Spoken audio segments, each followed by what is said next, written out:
Otur bereriz. Mazhabında mындай 10 жылдык казан болсо да ошол жеңил оңой жол барып казанга окуп берген. Abu Hanifa'nın fıkhında o. Ya Allah, anake.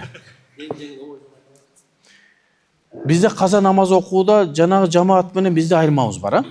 Biz okuş gerek deybiz. Murda la ilahe illallah Muhammed Rasulullah degende bolsa al kazasını okup beriş gerek deybiz. Alar sen namaz okugan mezgilde kafırsın, em namaz okup başladın, em musulman boldun.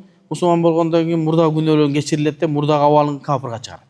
Biz anda deybiz. Kim la ilahe illallah Muhammed Rasulullah dese al musulman deybiz. Emi kaza namazlar kanti okuyuz. 10 yıl, 20 yıl, 30 yıl olup ketти. Emi oşonu koldan gelişince hareket kılabız dep aytabız. Bardığını okup бүтүр албасак da hareket kılabız. Erteң Allah Taala'nın astına barganda ya Allah, men şunda mezgilimde dini tanıdım. Emi kolumdan gelişince kazalarımı okugan hareketim жетишпedi. Andan bir yana kaltırgan jokмун deseniz, Allah senin menen ortoңдогу nerselerge inşallah meyrimdi. Biro andan da жеңилирээк жолун айталы, парыздар гана окулунат.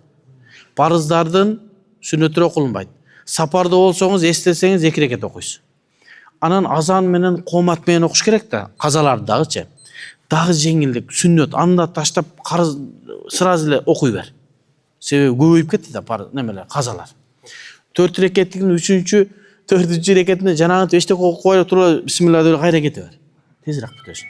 Ушинтип окуп, жадвал кылып окуса, бардыгын бүтө албасаң да колуңан келишинче аракет кыла берсеңиз, иншалла Аллахтын астына барганда кичине өзүрүңүз болсо Аллах Таалам кечирет. Башка билбейм мындан ашык жол.